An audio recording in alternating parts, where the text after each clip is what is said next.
Jaguar Land Rover made $3.3 billion in profit one year and $18 million the next. A single cyber attack stopped every production line in the country for 5 weeks. It was severe enough that the Bank of England blamed it for slowing the entire British economy. Number 1 is the comparison that shows how deep the hole actually is. Number 14.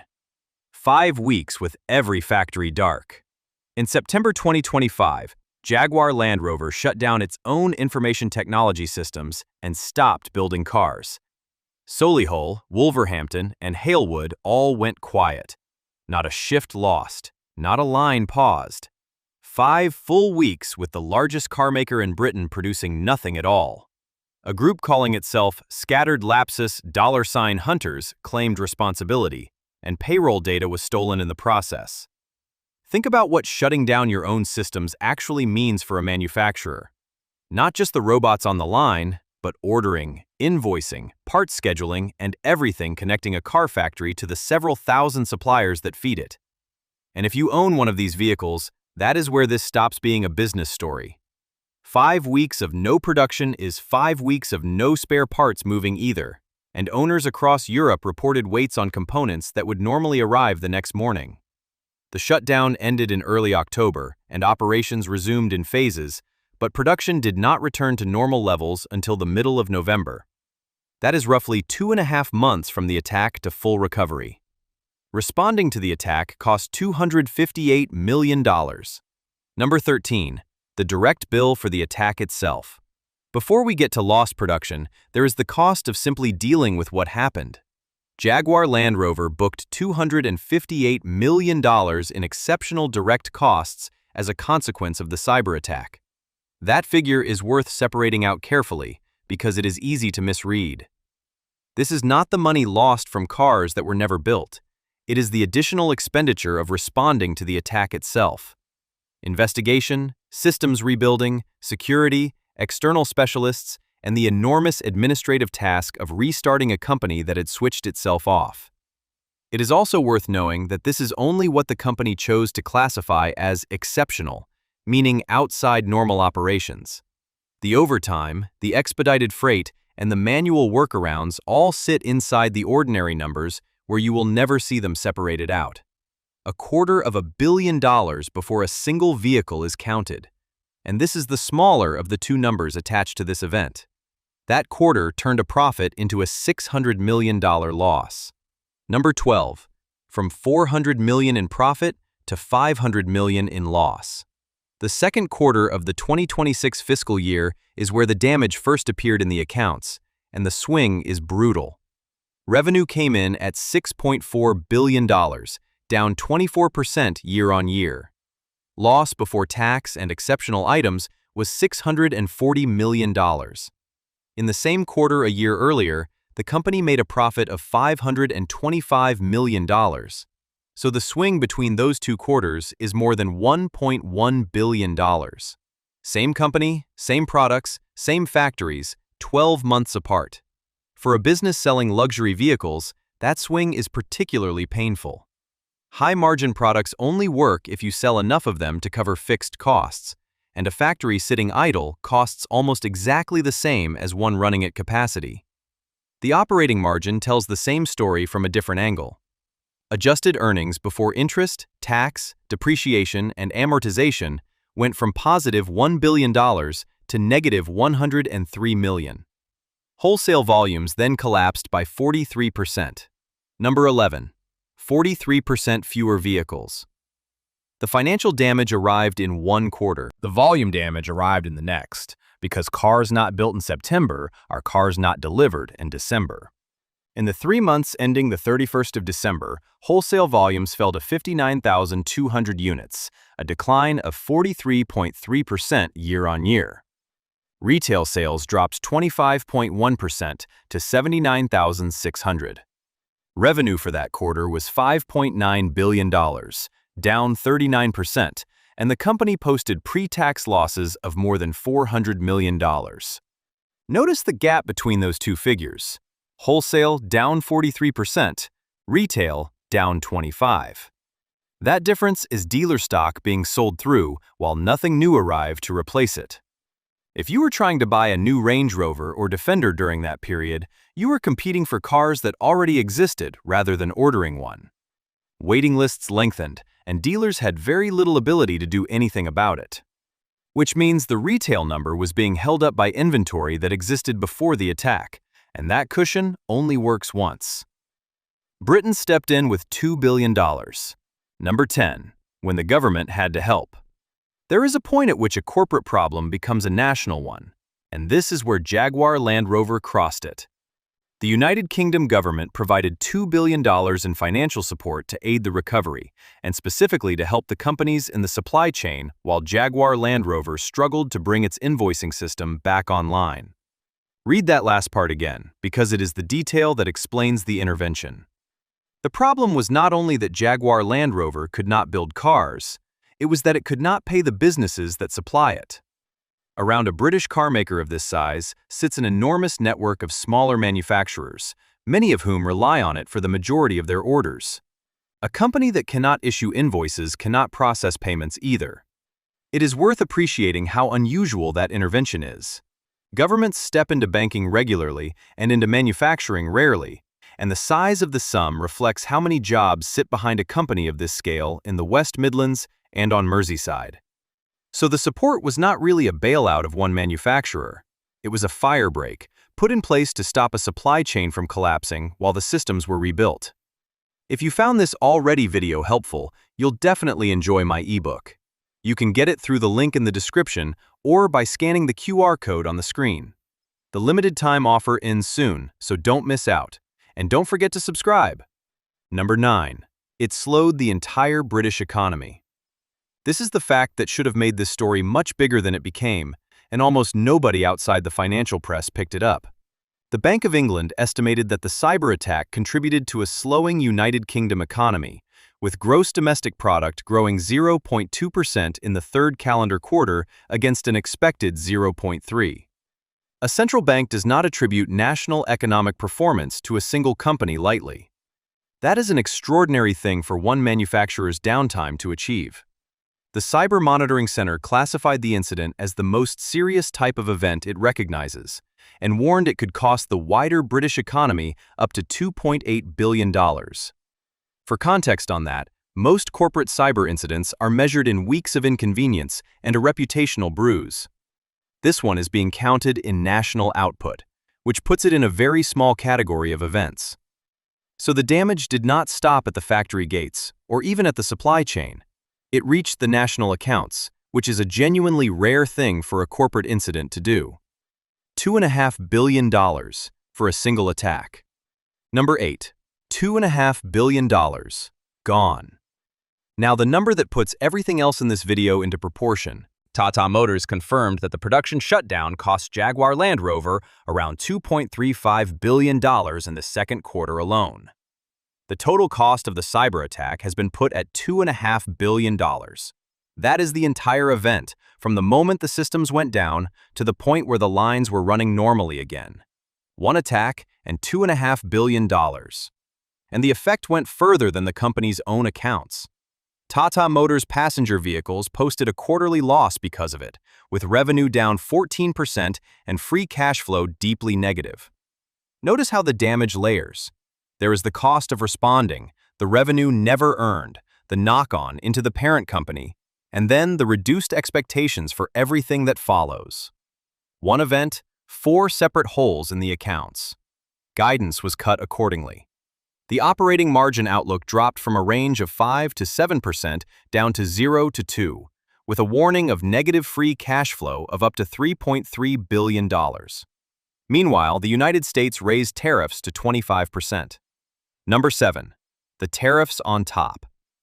The cyber attack would have been the story of the decade for this company on its own. It arrived alongside a completely separate problem. The United States imposed tariffs on imported vehicles, raising duties to 25%, before later agreeing a reduced 10% rate for British manufacturers. And the exposure here is unusually direct. The United States is one of Jaguar Land Rover's most important export markets, particularly for the Range Rover and the Defender. Those are the two products carrying the company. Higher prices meant weaker demand for exactly the vehicles that generate the margin, at exactly the moment there were fewer of them to sell. The reduction from 25% to 10% was significant, and it helped, but 10% is still 10% on every vehicle crossing the Atlantic. On a Range Rover, that is thousands of dollars that either the buyer absorbs or the manufacturer does. This is the part that no recovery plan touches. A company can rebuild its systems and restart its lines. It cannot restructure its way out of a trade policy. Jaguar stopped selling cars before its replacements arrived. Number 6. Killing Jaguar before the new one exists. While all of this was happening, the company was carrying out a planned wind-down of the entire Jaguar range. Production of existing Jaguar models ended ahead of the launch of a new all-electric lineup. That decision was made long before the cyberattack, and it means one of the two brands has been generating almost no revenue during the worst period in the company's recent history. The financial reports name it explicitly.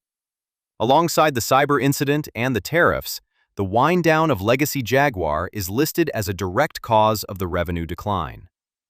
Under normal conditions, that gap would be uncomfortable but survivable because the replacement products were coming.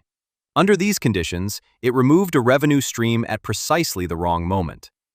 There is a strategic logic to it that is worth acknowledging. Winding a brand down completely before relaunching it avoids the awkward period where old and new products compete in the same showroom. It is a clean approach, and it only works if the timing holds. So one brand is offline by design, and the other one is facing tariffs on its most important market. That is the structural position underneath every number in this video. And the relaunch arrived in Barbie pink. Number 5. The rebrand that went wrong in public. A brand relaunch this expensive depends on the reveal landing well. This one did not. The new direction was introduced with the Type 00 electric concept, and images of the vehicle in what was widely described as Barbie pink sparked a substantial backlash. Whether you loved it or hated it is beside the point commercially. What matters is that the conversation about Jaguar's future became a conversation about a color, at the exact moment the company needed buyers to be curious rather than amused. And the timing could hardly have been worse. The existing range had already been withdrawn, so the concept was carrying the entire brand's reputation on its own. It is also fair to say the strategy was deliberate rather than accidental. The company set out to reposition Jaguar dramatically upmarket and to walk away from the buyers it had, which was always going to generate a reaction. Whether the reaction was the one intended is another question. There is a version of this that works out. If the production cars land well, the noise gets forgotten. But the company spent reputation it could not easily afford at a point when it had very little in reserve. Their chief executive left in the middle of it. Number 4. New leadership mid-crisis. Adrian Mardell had announced his intention to step down before the cyberattack happened, which meant the company changed leadership while dealing with the worst event in its recent history. He retired after 35 years with the business. In November 2025, Tata Motors brought in P.B. Balaji, its own former chief financial officer, to take over. The choice tells you what the parent company thought the problem was. Not a product person, not an engineer. A finance director, moved across from the owner. That is a signal about priorities. When a group installs its own chief financial officer at a struggling subsidiary, the mandate is usually cash discipline and cost control rather than reinvention. A finance-led recovery is not automatically the wrong answer either. When your immediate problem is cash and your medium-term problem is a product transition you have to fund, having somebody in charge who understands both halves of that equation has obvious value. And the language that followed matched it. The new chief executive spoke about reducing break-even volumes, which is a very specific way of saying the company needs to be able to survive selling fewer cars. Then 500 jobs went, and later 300 more. Number 3. The redundancies. Job losses at Jaguar Land Rover have come in waves rather than in one announcement, which is part of why they have attracted less attention than they should.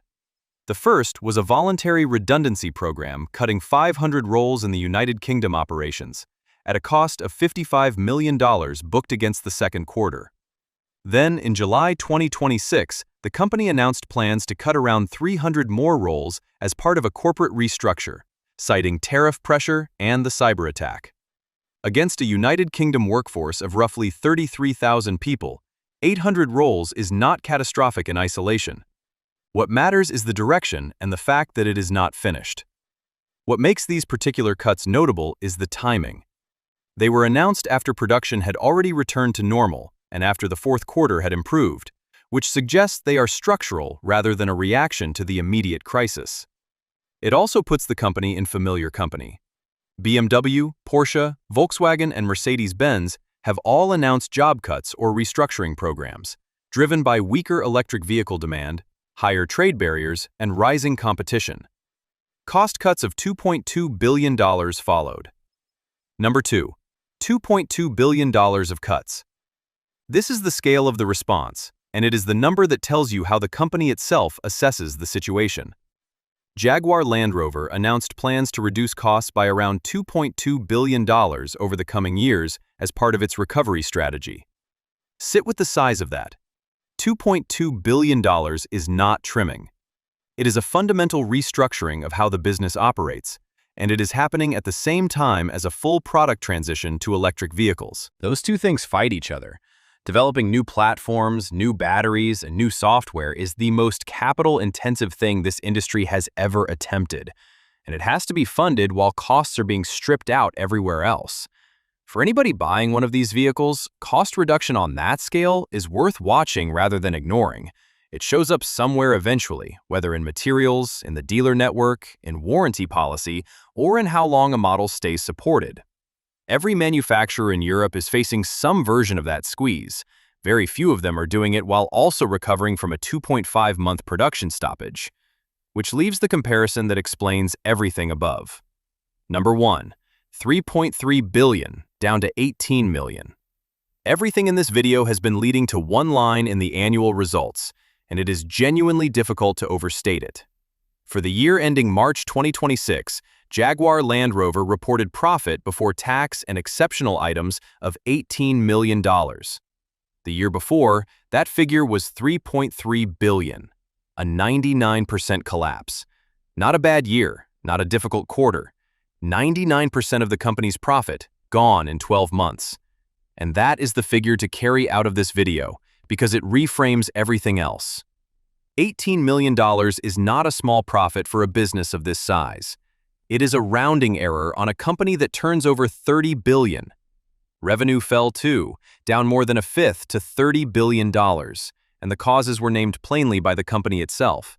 The cyber incident, United States tariffs, the wind down of legacy Jaguar, and a more competitive market in China.